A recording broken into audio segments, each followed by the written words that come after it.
रोज़े के साथ आज मशीन लगाकर कपड़े धोए, सारे टोटली घर के काम हो गए हैं। अब ये ज़ोहर की अज़ान हो रही है तो ज़ोहर की नमाज़ अदा करते हैं। देखें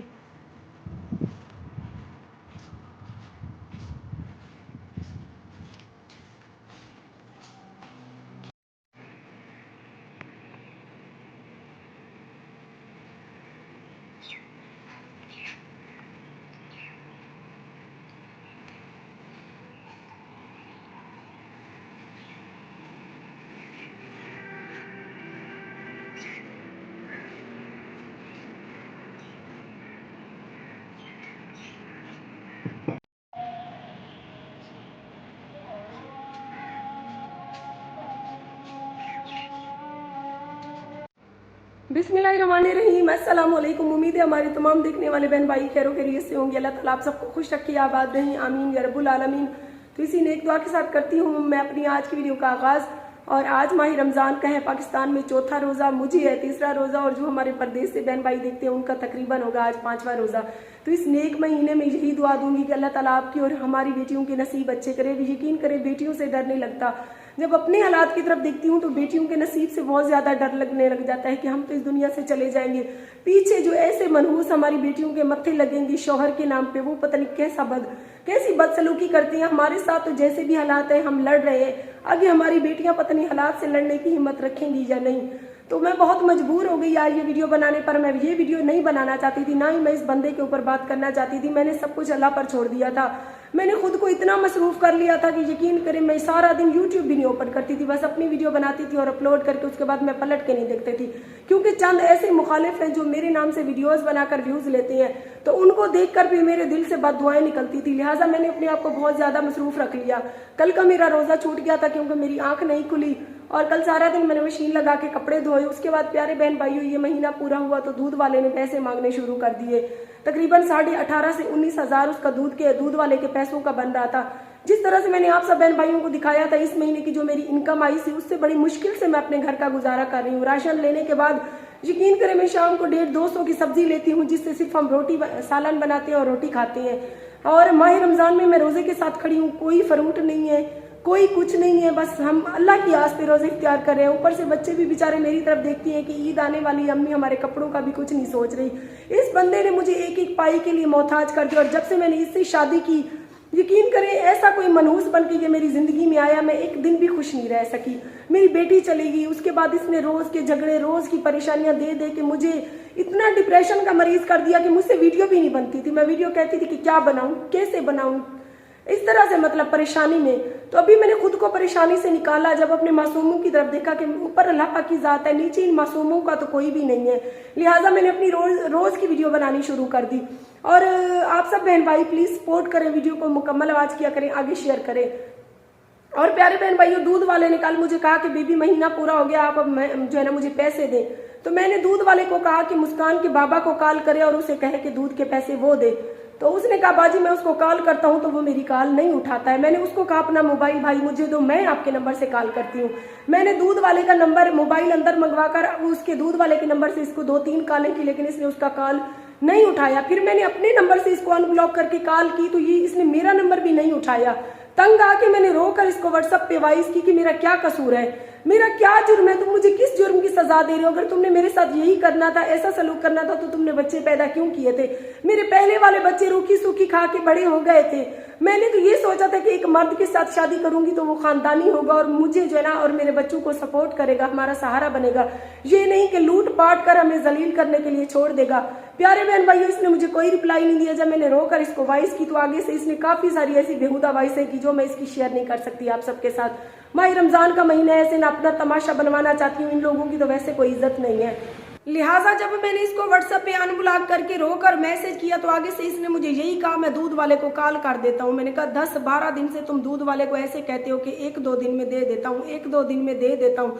तुम्हारे पास और खर्चे करने के लिए पैसे हैं, 1.5 महीने से यहाँ से चले गए हो, 1 रुपया नहीं दे के गए हो, मेरे पास भी 1 रुपया नहीं छोड़ के गए हो। पता नहीं मैं किन हालात से गुजर कर बड़ी मुश्किल से मैनेज कर रही हूँ। ऊपर से दूध वाला मुझे रोज आके तंग करता है, तुमने उसको पैसे देनी है तो दो, नहीं देने तो मुझे जवाब दो, मैं उससे दूध लेना बंद कर देती हूँ। फिर हमारे साथ जो होगा, जो मासूम बच्चियों के साथ होगा, वो फिर इस नेक महीने में तुम्हारी तुम्हें बद दुआएं देंगी। कम से कम तुम अपनी बच्चियों के दूध के पैसे क्यों नहीं दे रहे हो? तुम्हारे पास गाड़ी में पेट्रोल डलवाने के लिए है, तुम्हारी जो पहली बीवी घर बैठी है उसको जरूरियात जिंदगी तुम पूरी कर रहे हो, तुम्हारे माँ बाप कर रहे हैं, उनके पास है। मुझे लूट पाट के तुम लोगों ने छोड़ दिया। तो लिहाजा प्यारे बहन भाइयों, इसने जो बेहुदा वाइसें की आगे से मैं नहीं चाहती इसने 1 महीने में इसकी वो वाइसें शेयर करूं। लिहाजा आज बहुत सोचने के बाद मैं मजबूर हो गई हूं, मैं अदालत जाऊंगी। सबसे पहले तो मैंने जो तलाक का दावा दायर किया हुआ था उसके कागज जो है ना मैं निकलवाऊंगी। उसके बाद मैं अपने वकील से मशवरा करूंगी कि इस बंदे को किस तरह से सीधा करना है। क्योंकि प्यारे बहन भाइयों, इस तरह से ये 1-2 दिन करता गया तो अभी 20,000 दूध वाले के हो गए, फिर 2-4 दिन बाद 20-30-35 हज़ार हो जाएंगे। तो ये अगर दुबई का विजिट निकलवाता फिर रहा ये चला गया तो पीछे से मैं कैसे मैनेज करूंगी? क्योंकि जो अगले महीने की मेरी इनकम आएगी 30-40 हज़ार, उससे मैं बड़ी मुश्किल से घर चलाऊंगी। अगर मैंने वो दूध वाले को दे दिए तो पीछे बच्चों का क्या होगा? आगे ईद है, ईद के लिए भी बच्चे मेरी तरफ देखती हैं कि अम्मी हमें कपड़े लेके देगी। और इस शख्स की जिंदगी में आने के बाद यकीन करें मेरे ऐसे हालात हुए हैं, वरना मेरे कभी ऐसे हालात नहीं थे। मैं मेहनत करने वाली खातून थी। ये बंदा दिन रात मेरे साथ झगड़ा करता था, मुझे डिप्रेशन की मरीज कर दिया था इसने, जिसकी वजह से मैं मुतवातर वीडियो भी नहीं डाल सकी, तो मेरा चैनल भी डाउन हो गया। और यही ये शख्स चाहता था कि इसका चैनल बिल्कुल जब खत्म हो जाएगा, डाउन हो जाएगा, फिर ये मेरे इशारों पे नाचेगी, मेरी बात मानेगी, ठीक नहीं मानेगी तो फिर मैं इसको जलीलो ख्वार करूंगा। लेकिन फिर भी इतना तकलीफ सहने के बाद मैं फिर भी हिम्मत के साथ आप सबके सामने खड़ी हूँ और आप सबसे यही गुजारिश करती हूँ, प्लीज़ आजकल मुझे आपकी सपोर्ट की ज़रूरत है। मेरे छोटे छोटे बच्चे हैं, मेरा वाहिद जरिया यूट्यूब चैनल यही है आरजे महविश।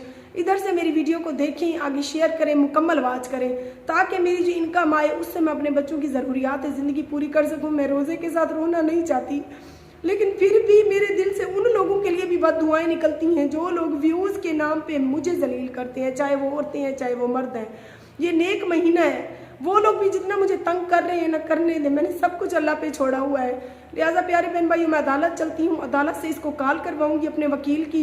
ये इज्जत के साथ दूध के पैसे देगा, ठीक नहीं देगा तो फिर या इसके बाप को उठवा के लाऊंगी या इसके भाई को उठवा के लाऊंगी, क्योंकि और मेरे पास कोई रास्ता नहीं बचा है। मैं क्या करूँ, कैसे मैनेज करूँ? जब ये बेइज्जत लोग थाने में आएंगे, बेइज्जत होंगे, उसके बाद ये इज्जत से बच्चियों के ईद के कपड़े भी ले देगा, इज्जत से दूध वाले के भी जितने पैसे बने हुए हैं वो देगा। 2-3 दिन से इसको काले कर करके कहती हूँ प्यार से कि दूध वाले को पैसे दे दो, वो दे दो। कहते हैं हाँ 1-2 दिन में दे दूंगा, 1-2 दिन में दे दूंगा, 1-2 दिन में दे दूंगा।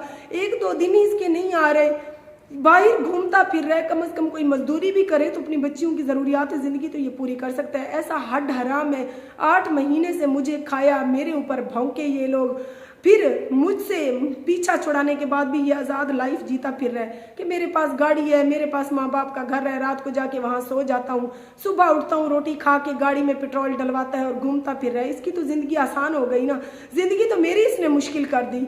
लेकिन मैं भी खामोश थी, कम से कम इस वजह से कि कोई नहीं, जो इसने की मैंने अल्लाह पे छोड़ा हुआ है। लेकिन जब बात बच्चियों के लिए आ गई है तो अब मैं मजबूर हो गई हूँ कि इस बेइज्जत लोगों को बेइज्जत करवाऊं ताकि ये अपनी मासूम बच्चियों का खर्चा दे सकें।